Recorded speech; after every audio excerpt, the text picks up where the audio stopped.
자, 여러분 오늘은 21년 6월 어제 이제 한국사 이어가지고 풀이를 또 통합사회를 해볼 텐데요.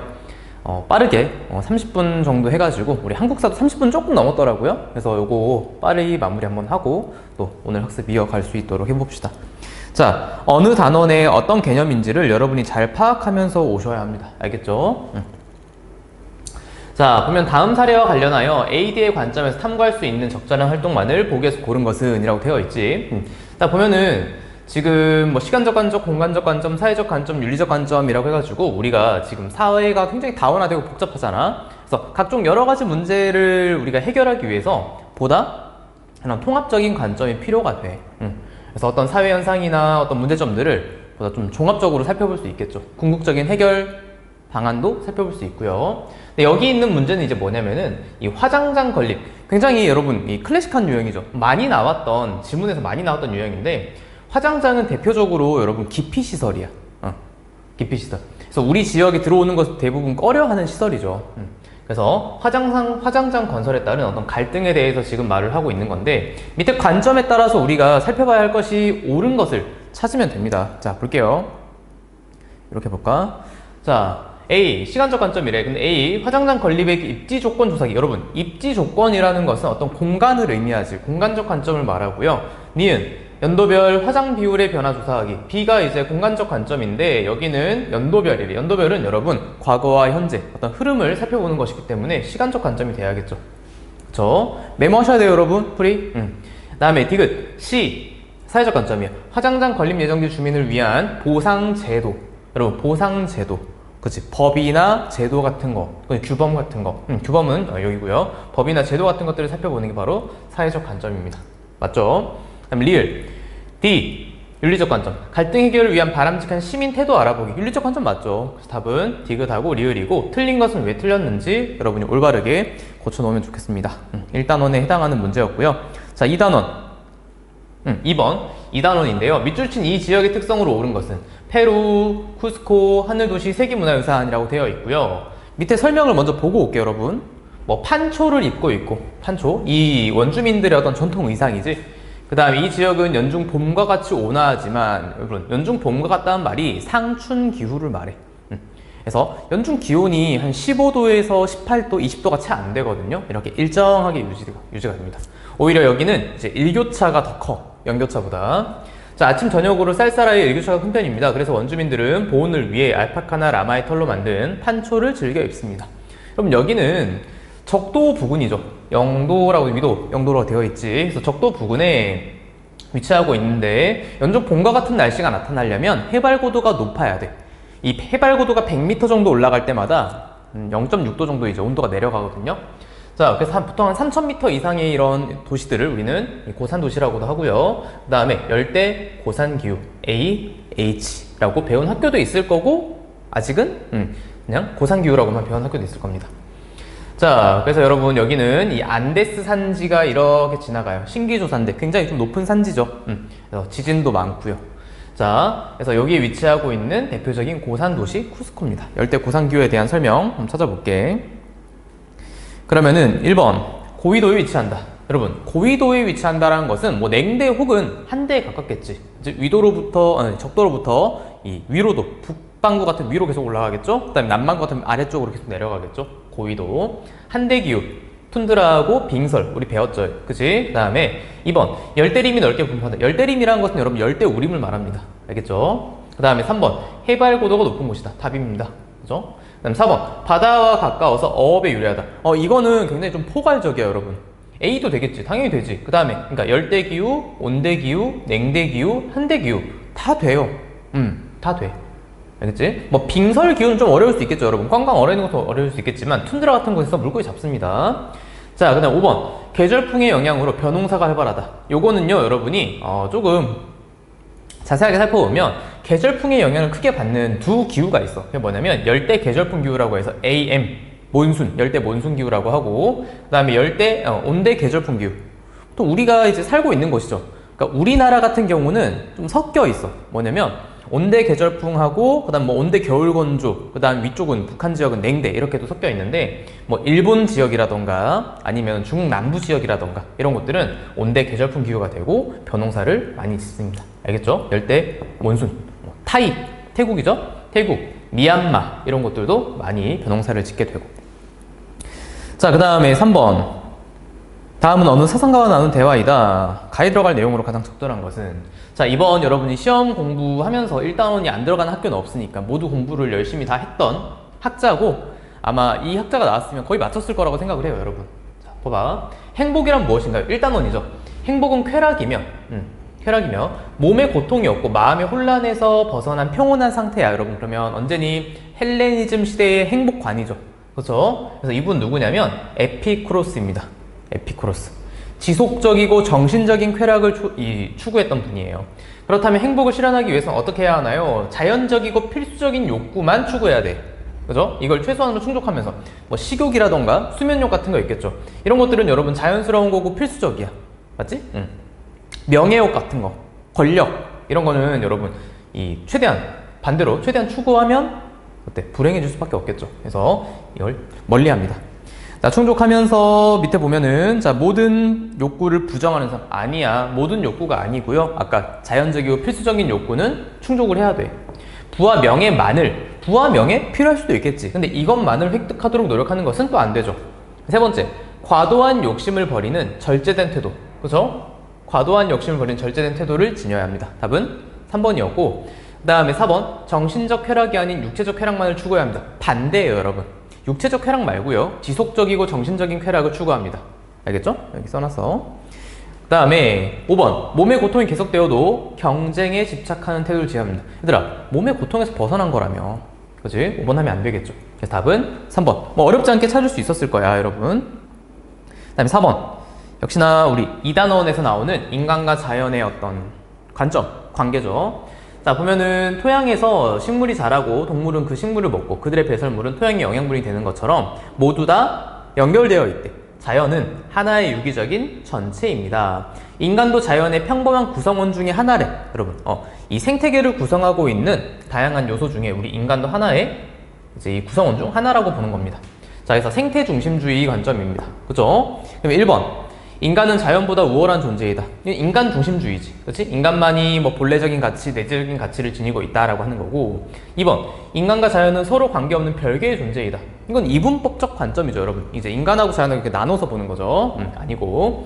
그 다음에 3번. 자연은 인간의 풍요로운 삶을 위한 도구에 불과하다. 도구적 자연관을 말합니다. 인간 중심주의. 4번 똑같아요, 여러분. 자연의 가치는 인간의 경제적 이익에 따라 평가된다. 아니지. 3번, 4번 똑같은 맥락이고요. 5번 볼까? 인간을 포함한 자연 전체의 조화와 균형을 고려해야 된다. 답 맞지?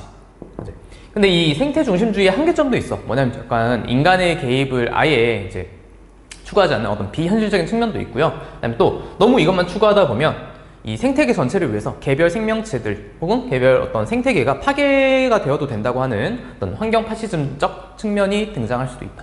알겠지? 5번. 자, 그 다음에 5번. 가에 들어갈 내용으로 가장 적절한 것은, 자, 중세에는 종교적 절대자나 군주의 뜻에 따르는데 개인의 행복이 있다고 여겼다. 역시나 여러분 몇 단원? 1단원이죠. 자, 하지만 산업화가 시작되면서 물질적 기반을 확보하고 그 다음에 개인의 어떤 기본권을 보장하는 것이 행복의 중요한 부분이라고 보았고, 오늘날에는 뭐라고? 물질적 풍요는 이제 당연하게 받침이 되어야 되는 거고 자신이 부여한 삶의 가치와 심리적 만족감 등이 중시되고 있다. 그래서 시대에 따라서 여러분 이 행복에 대한 가치들이 변화하고 있어요. 상대적인 거지. 자, 그래서 답은 1번. 시대적 상황에 따라 다르게 나타난다. 행복의 어떤 상대성을 여러분이 알 수 있고요. 2번은 반대예요. 지역을 초월하여 보편타당하게 정해진다. 이건 행복의 어떤 보편성이죠, 여러분.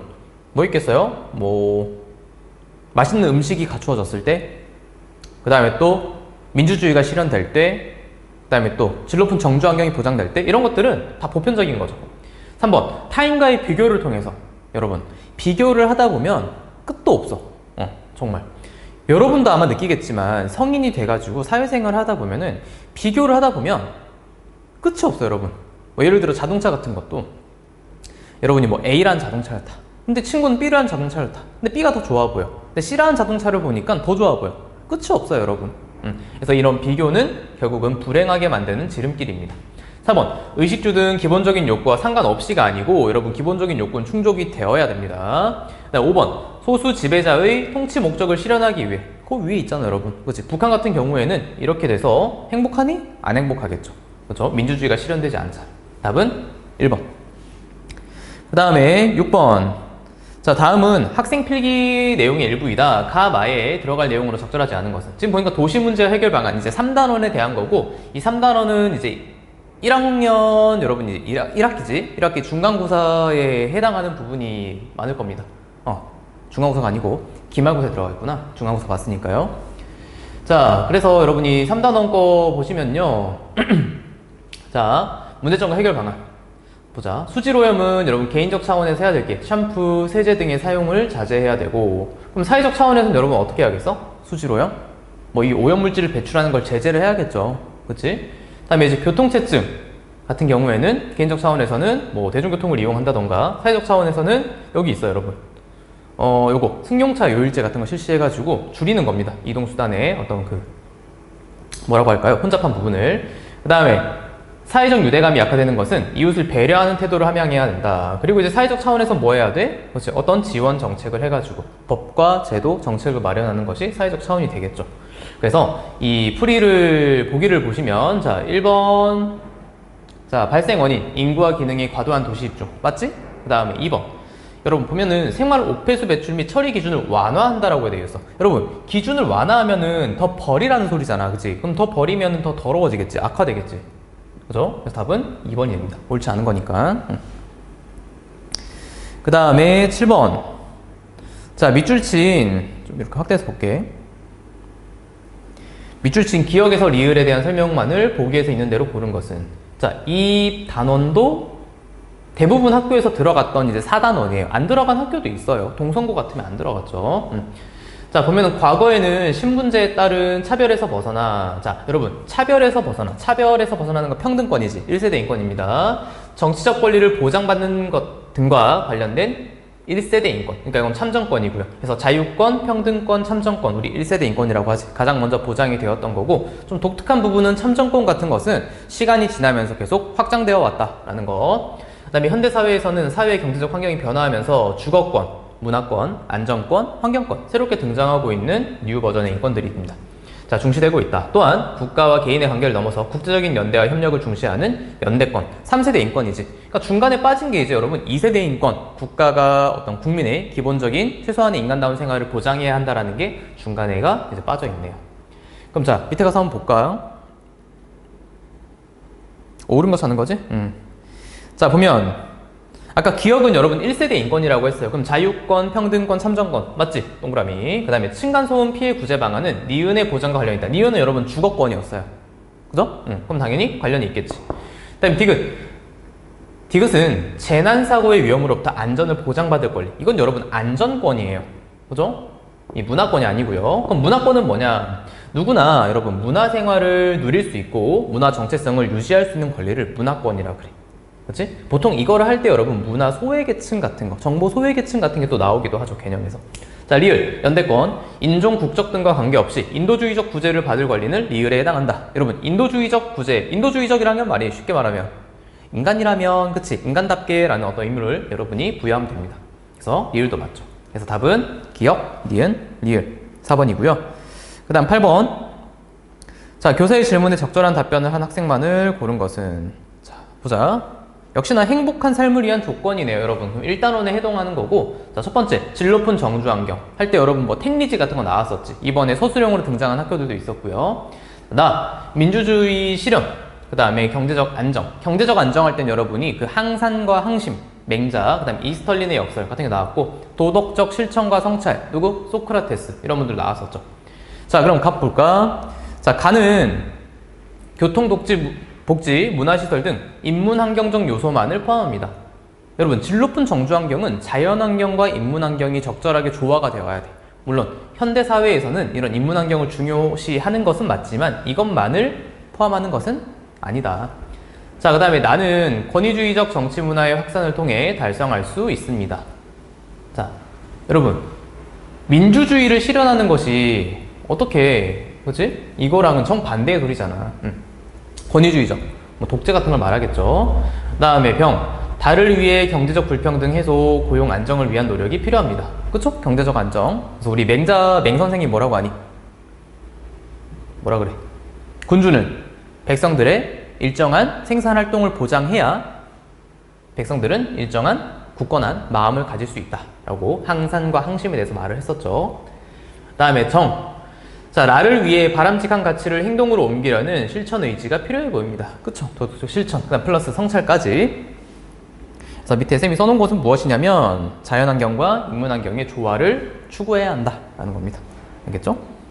자, 그 다음에 9번. 자, 다음은 여행 안내서의 일부이다. 가에 들어갈 옳은 내용만을 보기에서 고른 것은. 자, 보니까요, 여러분, 자연환경과 관련된 거니까 2단원이겠죠.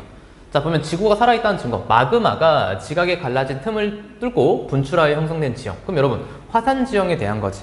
그럼 밑에 볼까? 자, 추천 장소 1. 보면은, 여기는 분화구가 함몰된 후 물이 고여서 형성된 타포 호수. 여러분이 이제 2학년 때 뭐 한국 지리나 혹은 세계 지리를 누군가는 하겠죠. 그리고 쌤은 굉장히 추천합니다, 여러분. 재밌어요. 자, 그런데 이 분화구가 함몰돼가지고 물이 고인 걸 우리는 뭐라고 하냐면 칼데라라 그래. 분화구가 있었는데 밑에 이렇게 뻥 마그마가 터지고 나서 밑에 빈 공간이 생기겠지. 그럼 밑에 이제 힘이 없잖아. 이제 와르르르 분화구가 무너져가지고 만들어진 게 뭐 칼데라 분지라던가 혹은 칼데라 호, 물이 차면 호수겠죠. 백두산 천지 같은 것도 칼데라 호수예요. 그 다음에 또 하나는 뭐냐면 화구라고 있어. 여기는 가본 친구들도 있을 겁니다. 제주도에 가면 백록담이 있지. 그지? 남한에서 가장 높은 산 한라산의 정상이죠. 그 백록담은 분화구에 물이 고인 거. 그게 바로 화구예요. 그래서 여러분이 그냥 개념이 있다 알아두시고요. 그 다음에 추천장소 2. 역시나 뭐 화산 지형과 관련된 거 우리가 골라내야 합니다. 밑에 볼게요. 기억. 자, 석회암이 물에 녹아 만들어진 기암괴석. 뭐 여러분 우리나라 같으면 단양, 그치? 정선, 삼척 이런 곳이 될 거고요. 그 다음에 또 세계지리에서 보면은 중국의 구일인, 게림, 그 다음에 할롱베이, 베트남, 이런 것들 시험 많이 나오죠. 카르스트 지형입니다. 석회암 지형이에요. 그 다음에 니은, 최대 20m 높이로 솟아오르는 간헐천. 그렇지. 화산 지형 맞죠? 밑에 이제 열 때문에 이렇게 되는 거지. 그럼 디귿, 땅 속의 열 에너지로 전력을 생산하는 발전소입니다. 자, 요거 맞고요. 지열 발전. 그 다음에 빙하의 침식과 해수면 상승으로 형성된 피오르. 요거는 빙하 지형이지. 여러분 이것도 뭐냐면은 빙하는 굉장히 날카롭잖아. 크고. 그러니까 이제 크게 깎는 거야. 하천처럼 이제 뭐라고 할까? 하천은 V자국이라고 하거든. 하천이 깎는 것보다 훨씬 크게 깎아. 그래서 이제 이 깎은 지형이 이렇게 U자 형태의 계곡이 형성이 돼요. 근데 거기에 뭐 해수면의 상승이나 혹은 지반이 밑으로 이제 하강, 이제 침강하면 여기에 물이 차겠지, 바닷물이. 그래서 이 고인 우리 이 호수를 피오르라고 합니다. 알겠죠? U자국에 물이 찬 게 피오르. 굉장히 깊어요. 답은 3번이고 10번. 자, 다음은 어느 자연재해에 대한 재난 문자의 일부이다. 자, 이 자연재해에 대한 설명으로 옳은 것은. 그럼 자연재해 여러분 2단원이죠. 자, 보면은 또 이제 우리가 몇 달 안 있으면 이런 문자를 받게 될 겁니다. 그렇죠? 오늘 저녁부터 내일 새벽 사이 우리나라를 통과할 예정이니 텔레비전이나 라디오 등으로 진로 및 도달 시간을 확인하십시오. 뭐가 다가오고 있는데 여러분 알아. 지진은 모르지. 그지? 이건 알 수 있어. 많은 비와 강풍, 풍수해를 동반하는 거. 뭐니 여러분? 태풍입니다. 열대 저기압이고 긍정적인 부분도 있고 또 부정적인 부분이 있지만 대부분 부정적인 영향이 더 크죠. 여러분 자연재해가 오면. 그래서 강한 비와 바람이 발생 중입니다. 그래서 보통은 우리가 늦여름부터 초가을 8, 9, 10 이때 영향을 많이 주게 되었고 태풍이 지나갈 때 이 오른쪽에 있는 위험 발원에 위치하면 피해가 훨씬 크다라는 것도 우리가 배웠었지. 자, 그럼 1번 자연재해 한번 살펴봅시다. 자, 대기 중 미세먼지 농도를 상승시킨다. 황사죠. 그 다음에 봄철에 많이 영향을 주게 되었고 2번 열대 저기압이 이동할 때 주로 발생한다. 맞지? 그 다음에 이게 정답이고 3번 우리나라에서는 한랭 건조한 겨울에 나타난다. 그죠? 한파 혹은 이제 뭐 대설 같은 경우는 뭐냐면 이 시베리아 기단이 우리나라 서해 쪽을 건너오면서 한랭 건조한 이 공기 덩어리가 습기를 머금어. 그래서 호남 서해안 쪽에 많은 눈을 뿌립니다. 그게 이제 대설 같은 것도 있고요. 두 지각판이 분리되는 경계에서 발생 빈도가 높다. 지진이나 화산이겠죠. 그 다음에 5번 해저 지진으로 발생한 거대한 파도가 육지 쪽으로 밀려온 현상이다. 지진 해일 혹은 쓰나미라고 합니다. 자, 그 다음 11번. 자, 가다에 해당하는 지역을 지도의 A에서 E에서 고른 것은 여러분 이거 쌤이 이번에 그 내신을 준비하면서 여러분이 이상하게 선생님 좀 이해가 안 가지만 이 2단원 부분은 잘 못하더라고요. 일단 국가들을 잘 모르고요. 어떤 곳에 어떤 특징인지를 아예 감을 못 잡는 친구들이 되게 많았어. 조금 개인적으로 신기했습니다. 자, 가 같은 경우는 강수량보다 증발량이 많대. 그럼 여러분 B잖아, B. 그쵸? 나무가 자랄 수 없는 건조기후야. 그래서 여기는 강한 햇볕을 막기 위해서 예로부터 온몸을 감싸는 헐렁한 옷인 깐두라를 입었다. 그 다음에 나는 연중 고온다습한 지역이래. 그치? 고온 열대기후인가 봐. 음식이 상하기 쉽기 때문에 향신료와 고기 등으로 속을 채워넣고 튀긴. 그치? 그래서 향신료를 많이 넣고 기름에 튀긴 아스테우를 즐겨 먹는다. 그 다음에 다. 여기는 여름과 겨울의 기온차가 매우 큰 지역이에요, 여러분. 그래서 우리 A, B, C, D, E 중에서 여러분 D 냉대에 보면 냉대 겨울건조 기후라고 있어. DW. 근데 이 DW는 이 연교차가 가장 커. 연교차가 보통 뭐 40도 이상 됩니다. 그래서 여기는 냉대 기후. 여러분 찾으면 되겠죠. 자, 그럼 밑에 조금 확대해서 볼게. 자, A 같은 경우는 여러분 여기가 이제 어디냐면 프랑스입니다. 프랑스는 대표적인 서한 해양성 기후 중에 하나겠지. 물론 여러분 프랑스 남부 같은 곳은 지중해성 기후가 나타나기도 해요. 그 다음에 이제 B는 여러분 사우디아라비아. 여기는 사막이죠. 그 다음에 그러니까 아까 위에 가겠지. 그 다음에 C 같은 경우는 여러분 여기가 이제 말한 냉대 겨울건조 기후가 되겠네요. 그래가지고 연교차가 굉장히 크고 그 다음에 러시아입니다. 그 다음에 이제 D 여기는 이제 호주, 시드니고 여러분 여기는 이제 서한 해양성 기후인데 좀 여러분 독특하지? 왜 그러냐면 서한 해양성 우리가 서한 그다음 동안이라고 하는 것은 대륙의 서쪽 동쪽을 말하는데 이 호주 같은 경우는 서쪽에 따로 이제 이 불어오는 편서풍을 막아주는 게 없어. 그래서 이쪽에 있어도 서한 해양성 기후라고 합니다. 알겠지? 그 다음에 여기는 연중 강수가 어때? 일정하고 연교차가 크지 않은 곳이다. 그 다음에 E 마지막 이제 브라질이고요. 이렇게 적도가 지나가는 곳이네. 그 밑에지. 그러다 보니까 열대우림 여기 아마존이 흘러가는 유역이 되겠네요. 자, 그럼 답을 찾아보면 몇 번? 답 체크 안 했다. 잠깐만. 가는 아까 B. 가는 B.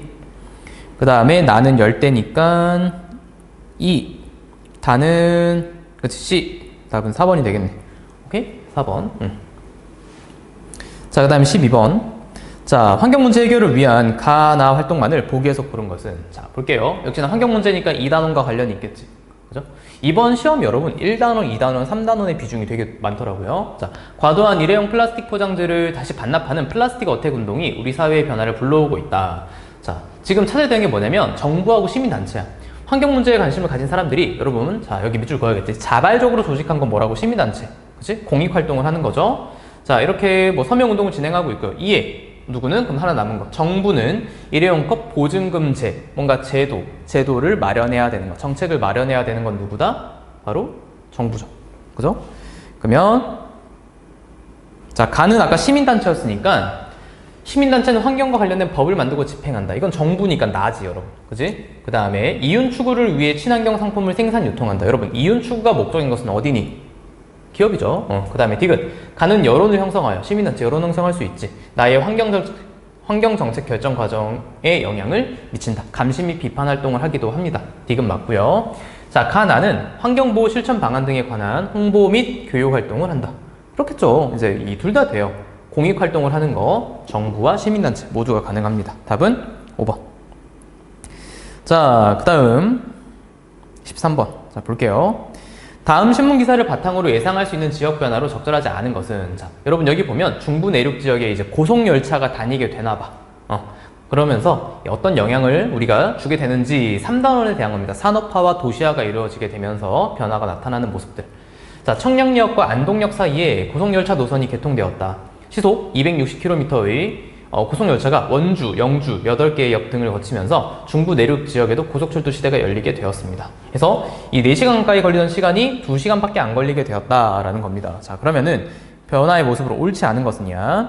첫 번째, 지역 간 접근성이 향상될 것이다. 맞겠지, 여러분. 이렇게 교통이 편리해지다 보면. 그다음에 일상생활 범위가 확대될 겁니다. 시간이 얼마 걸리지 않으니까 뭐 여행을 간다거나 쇼핑을 간다거나 아니면은 뭐 가족을 만나러 갈 수도 있겠죠. 그 다음에 철도의 여객 수송 분담률이 증가할 것이다. 그렇지. 도로는 오래 걸리다 보니 여러분 당연히 철도는 시간이 반밖에 걸리지 않는다면 많은 사람들을 많은 사람들이 이용할 수 있게 되겠죠. 4번. 경제활동의 시공간적 제약이 커지는 게 아니고 얘들아. 제약이 커진다 그러면 불편해지는 거니까 줄어들 것이다 라고 해야 맞습니다. 답은 4번이고요. 자, 신규 정착역 주변에 새로운 상권이 형성될 것이다. 여러분 광주 한번 볼까? 여러분은 잘 모르는 역이 있어. 광주역이지.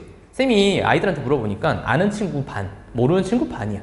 여러분 광주역은 북부에 있거든요. 주변에 뭐가 없어. 뭐가 없고 광주는 이 광주역이라는 위치가 노선이 굉장히 좀 이상해. 그래서 메인 철로에서 이렇게 꼬불꼬불 선을 따라 들어와서 도시 안으로 들어와야 되거든. 근데 이제 우리가 이 상무지구에서 가까운 공항 쪽에 뭐가 생겼니 여러분?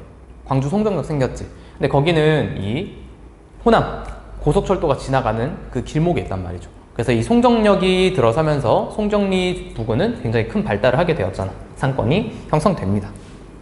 그 다음에 14번. 자, 다음 자료에 가에 들어갈 내용으로 가장 적절한 것은 자, 세상의 끝이라는 의미로 야말반도는 모를 수 있어요 여러분. 야말반도가 짧은 여름철에만 푸른 땅이 드러나며 1년 중 9개월은 얼어있는 수많은 호수가 있다. 오, 그럼 여러분 반대로 말하면 뭐니? 1년 중 3개월 정도는 녹아있는 땅이 있다는 거죠. 그럼 여러분 어디? 툰드라. 한대 중에서 툰드라 기후입니다. 그렇죠? 북극해 주변에 있는 바다들은 쌤이 다 툰드라라고 했었지. 역시나 2단원 문제고. 그럼 여기는 호수의 얼음을 깨서 식수로 사용하기도 하고 땡땡하며 생활하였다. 그러나 천연가스 개발로 인해 철도와 도로가 생기면서 다양한 변화를 겪고 있다. 한대 툰드라 기후고요. 한번 볼게. 자, 오아시스 주변에서 대추야자를 수확한다. 오아시스는 여러분 사막이야. 사막. 그 다음에 고기와 가죽을 얻기 위해서 술록을 유목합니다. 한대 기후 맞죠 여러분? 그 다음에 이동식 경작. 이거도 어디 사니? 열대우림. 왜 이동식 경작했어? 비가 너무 많이 와. 그럼 땅에 있는 영양분이 녹아가지고 다 물로 흘러가 버려. 그래서 뭐랄까요? 불을 질러가지고 재를 통해서 영양분을 공급하고 농사를 짓고 또 옮기고 하는 것들을 반복을 했던 게 열대우림. 낙타를 타고 무리지어 대상무역이라고 하거든요. 이렇게 하면 물자로 운반한 것은 사막이고요. 지면에서 올라온 열기를 피하기 위해서 고산가옥을 지은 것은 열대우림이 되겠지. 근데 여러분 이 한대기후 지역에서도 고산가옥이 등장하긴 합니다. 왜? 반대야. 이 집의 열기가 땅으로 내려가면 안 되는 거야. 집안이 녹으니까요. 답은 2번. 그 다음에 15번. 자, 4단원에 대한 겁니다. 자, 보면은 프랑스 인권선언하고 세계 인권선언. 우리가 딱 보자마자 이제 시험 범위였던 친구들은 1단원, 1단원이다. 여기 1세대 인권, 그 다음에 이제 3세대 인권, 중간에 2세대 인권이 있다는 거 알아두시고요. 자, 프랑스 인권은 1세대 인권답게 여러분, 자유권, 평등권에 대해서 주로 언급을 하고 있습니다. 그 다음에 이제 세계 인권선언 같은 경우에는 3세대 인권, 연대권이죠. 그치? 우리 지구촌 구성원 전체가 노력해야 되는 부분에 대해서 말을 하고 있는 거고. 자, 인간은 태어나면서부터 자유로우며 평등한 권리를 가지고요. 소유권은 신성 불가침한 권리이므로, 그죠? 그럼 개인의 재산을 보호한다는 거잖아요. 그죠? 그 다음에 나는 세계 인권선언, 모든 사람은 태어날 때부터 자유롭고 존엄하며 평등하다. 그럼 여러분, 이 3세대 인권은 굉장히 포괄적이야. 1세대 인권, 2세대 인권 다 들어갑니다. 알겠죠? 22조, 모든 사람에게는 사회 일원으로서 사회 보장을 요구할 권리가 있죠? 2세대 인권도 들어갔어요. 1세대 인권, 2세대 인권. 그 다음에 모든 사람에게는 교육을 요구할 권리가 있다. 그죠? 교육을 요구할 권리, 여러분, 요것도 몇 세대 인권? 2세대 인권입니다. 알겠죠? 자, 그럼 밑에 보면, 자, 기억. 가는 사유재산제도를 부정하고 있는 게 아니고, 여러분, 아까 뭐라고 했어? 소유권은 신성 불가침의 권리라고 했으니까 인정을 하고 있는 거죠. 건드리면 안 된다고 하잖아. 그러니까 기억은 땡. 니은, 나의 인권 범위에는 사회권이 포함되어 있다. 방금 나왔죠, 여러분. 선생님 말했지? 그치? 3세대 인권은 1세대, 2세대 인권 다 들어가. 포괄적인 개념이에요. 자, 디귿. 나로 인해 국가의 필요에 따라 임의로 인권을 제한할 수 있다. 여러분, 국가의 필요에 따라 임의로 인권을 제한을 하면 돼, 안 돼? 안 돼. 불가침의 권리에 어긋납니다. 알겠죠? 그 다음에 리을. 가나 모두에서 천부 인권이 나타나 있다. 그치? 그래서 답은 4번. 자, 그 다음에 16번. 다음 사례를 통해 공통적으로 추론할 수 있는 정보사회의 문제점으로 가장 적절한 것은 역시나 여러분 산업화 정보와 3단원 내용입니다. 자, 코로나19로 인해서 사회적 거리두기, 그치? 우리 기억나죠 여러분? 등교 수업이 제한되면서 비대면 원격 수업이 늘어났었고요. 근데 이렇게 되면은 그 당시에도 말이 많았어. 이 디지털 정보와 기계가 많이 부족한 친구들이 있죠. 정보와 기기 자체가 집에 마련이 안 돼 있거나 형제가 많거나 한 경우에는 좀 처음에 좀 불편한 부분이 있었죠. 그래서 정부에서 지원을 했었잖아. 그래서 소외계층 가정의 학생들은 수업에 참여하기 어려웠다. 자, 무인 주문 기계를 활용하는 식당, 키오스크라고 하죠, 여러분. 여러분 쉽게 쓰잖아. 매장이 늘어나고 있다. 기기 조작에 능숙한 젊은 세대에 비해서 노인 세대 등 기기 조작을 어려워하는 사람들은 주문에 불편해. 얘들아, 여기 밑에 우리 이제 그 컴포즈 카페 생겼잖아요. 근데 거기도 보면 키오스크가 메인이거든. 근데 가끔 커피를 사러 가면은 이렇게 나이 많으신 할머니 할아버지 분들은 잘 못 쓰죠. 그럼 이제 직원분한테 직접 주문을 하시죠. 자, 그래서 정보 소외계층에 대해서 말을 하고 있는 거고, 자, 그럼 1번. 정보 접근 및 이용에서 격차가 발생하고 있다. 그쵸? 해서 저소득층 혹은 장노년층, 뭐, 그 다음에 농어민, 장애인 이런 분들이 조금 정보 소외계층, 정보를 누리기가 좀 어렵습니다. 자, 그 다음에 2번. 타인의 지적재산권 침해 현상이 심화되고 있다. 뭐 당연한 말입니다. 허위정보 유포로 인한 사회적 혼란이 증대되고 있고요. 개인정보 유출 심하지. 그 다음에 정보와 기기에 대한 과도한 의존으로 인터넷 중독 문제가 심각해지고 있다. 물론 여러분 2번에서 5번까지는 틀린 말은 아니야. 근데 이 위에 지문하고는 상관이 없어. 알겠지? 그 다음에 17번. 역시나 3단원 문제고요. 도시화에 대한 내용입니다. 자, 이렇게 볼게요. 자, 그래프는 우리나라 도시화율과 산업별 취업자 현황을 나타낸 것이다. 70년과 비교한 2015년의 상대적인 특성으로 옳지 않은 것은, 역시나 여러분 지리 단원이죠. 자, 도시화율이라고 해가지고 우리나라의 인구 5천만 명 정도 되잖아. 그 인구 중에 몇 퍼센트 정도가 도시에 거주하고 있는지를 나타내는 게 도시화율이에요.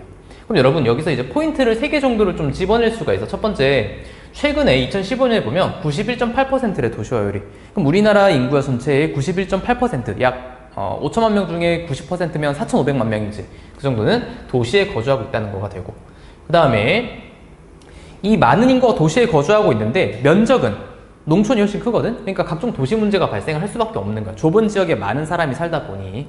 그럼 두 번째, 자, 농촌과 도시 인구가 비슷한 포인트가 바로 뭐냐면은 50% 정도를 말합니다. 그쵸?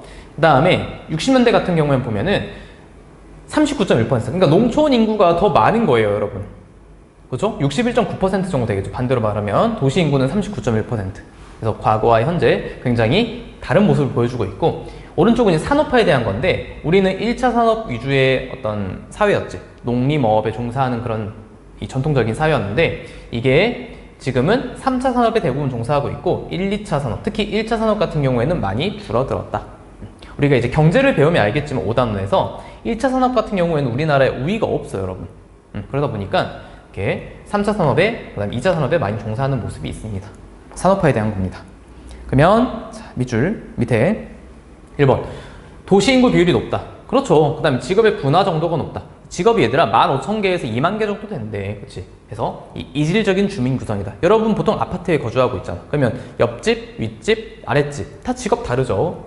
그 다음에 이촌양도 현상이 활발하다. 이건 여러분 최근의 모습이 아니고 1960년에 70년 박정희 대통령이 있을 때 경제개발 정책을 한창 시행하고 있을 때 이 촌을 떠나서 도시로 많이 옮겨갔던 현상이 이촌양도입니다. 4번. 도시의 시가지 면적이 넓다. 그쵸? 지금은 3차 산업 종사 비율이 아까 70%가 넘어갔죠. 높습니다. 자, 그 다음에 18번. 자, 그림이 공통적으로 다루고 있는 환경 문제에 대한 설명으로 옳지 않은 것은. 자, 여기 보면 이제 2단원인데요. 남극에 얼음이 녹아서 제가 살 곳이 없어요. 펭귄. 그죠? 펭귄은 북극에 없지. 그치? 남극에 있죠. 너무 뜨거워져서 지구가 힘들어요. 지구 온난화입니다. 그럼 여러분 나올 수 있는 포인트가 뭐겠어? 뭐 온실가스, 이산화탄소, 메테인가스 이런 것들. 그 다음에 리우협약, 기후변화협약, 그 다음에 교토의정서, 그 다음에 파리기후협약 이런 것들이 나올 수 있습니다. 그쵸? 밑에 볼까? 옳지 않은 거. 대기오염 물질이 빗물과 결합하여 내리는 현상이다. 여러분 이거는 뭐겠니? 산성비잖아. 제네바 협정, 그치? 안 보이지? 자, 제네바 협약을 통해서 우리가 좀 제재를 하고 있고, 해수면 상승, 저시대 침수, 그쵸? 이산화탄소 아까 말했죠? 그 다음에 전 지구적으로 이상기후 현상 발생하고 있고, 그 다음에 문제 해결을 위한 국제협력으로 파리기후협약, 선진국과 개발도상국 모두 이 온실가스 배출량을 줄여야 한다라는 의무를 부과하고 있는 겁니다. 그죠? 그 다음에 19번 3단원이고 지역조사 과정입니다. 여기선 여러분이 항상 이제 나오는 문제가 뭐냐면 실내조사하고 야외조사를 구분해낼 수 있냐라는 포인트거든. 자, A가 실내죠. 그럼 볼까? 자, 마을 기업 설립이 지역에 미친 영향을 주민과의 면담을 통해서. 여러분 면담은 그러니까 나가서 하는 거야, 그치? 그러니까 설문도 마찬가지야. 근데 설문지를 작성하는 거, 여러분 종이를 만드는 거 있잖아. 그건 실내에서 하는 겁니다. 알겠지? 그래서 야외조사고. 그러면 아까 B에 들어가야겠지. 그다음에 연도별 마을 기업 설립 현황 등과 관련된 문헌 및 통계 자료를 수집한다. 그럼 여러분 문헌, 뭐 책이나 통계 자료 보는 것은 인터넷으로 볼 수 있잖아요. 집에서 할 수 있겠죠. 실내에서. 그 다음에 수집한 자료들을 막대 그래프를 표현한다. 마지막에 이제 도표나 주제도를 작성하는 겁니다. 너무 쉽다. 그 다음 20번. 자, 마지막 문제. 자, 다음 자료에 대한 분석만을 보기에서 고른 것은 연구자 갑은 A와 B 지역의 주민 각각 1000명씩 총 2000명을 대상으로 인권의식 실태조사를 실시했다. 그래서 국내 체류 외국인에게 기본적인 사회 보장을 해주어야 한다에 대해서 이제 그렇다, 보통이다, 그렇지 않다, 그치? 그 다음 뭐 무응답, 복수응답은 없었다라고 합니다. 그럼 보면 여러분, 일단 이 외국인에 대해서 조금 더 개방적인 자세를 가지고 있는 곳은 A 지역과 B 지역 중에 어딜까요? B 지역이겠죠. 그렇죠? 기본적인 사회 보장을 해주어야 된다에 그렇다가 훨씬 많잖아. 이쪽은 그렇지 않다, 혹은 보통이다가 더 많고요. 그렇지? 그 밑에 볼까? 자, A 지역의 응답자 절반 이상이 그렇다에 응답하였다. 아니죠. 지금 보면은 절반이 아니고 49%, 48% 절반이 안 돼. 그다음 니은 그렇지 않다에 응답한 사람은 A 지역이 B 지역보다 많다. 여러분 각각 1000명이래. 그치? 그러면은 A 지역이 그치 22% 같으면 얼마겠니? 1000명 중에 220명이죠? 그죠? 그 다음 이쪽은 150명? 그럼 여긴 총 440명이고 이쪽은 290명이겠지. 그치? A가 훨씬 많습니다. 그 다음에 A 지역이 B 지역보다 국내 체류 외국인에 대한 사회보장 정책에 부정적이죠. 그죠? 그렇다가 여기가 많죠. 응답 항목별 비율에서 지역별 차이는 성별 차이보다 크다. 자, 여러분 지역별 차이가 더 크게 보이지 성별 차이는 별로 보이지 않죠. 그죠? 성별 차이는 크게 보이지 않습니다. 그렇지. 자, 그래서 이렇게 20개 풀이를 해봤습니다. 오늘 좀 선생님 몸이 머리가 좀 아파가지고 중간에 좀 버벅버벅이 조금 있었던 것 같은데 여러분이 좀 너른 마음으로 이해를 해주시고요. 또 다 찍고 나니까 괜찮네요, 여러분. 자, 이렇게 여러분이 시험 범위가 지나간 것들이 많을 겁니다. 1단원, 2단원이 대부분 시험 범위였기 때문에. 하지만 이제 앞으로 다가올 3단원, 또 일부 학교는 4단원 내용이 들어가 있으니까 우리가 뭐 지나간 시험이라고 해서 혹은 지나가는 6월 모의고사라고 해서 일부 선생님들은 그렇게 말씀하시더라고요. 모의고사에 큰 비중을 두지 말아라. 아니, 선생님은 절대 아니야. 반대야, 반대. 비중을 둬야 돼. 물론 이걸로 인해서 상처받을 필요는 없어. 하지만 여러분의 실력을 중간중간 확인할 수 있는 아주 중요한 포인트거든. 그래서 여러분이 잘 열심히 풀고 또 열심히 복습도 하시고 그 다음에 복기도 하시고 그 다음에 풀이 열심히 쓰시면서 또 시간을 가졌으면 좋겠네요. 알겠죠? 자, 오늘 이 통합사의 풀이는 여기까지 하겠습니다. 끝!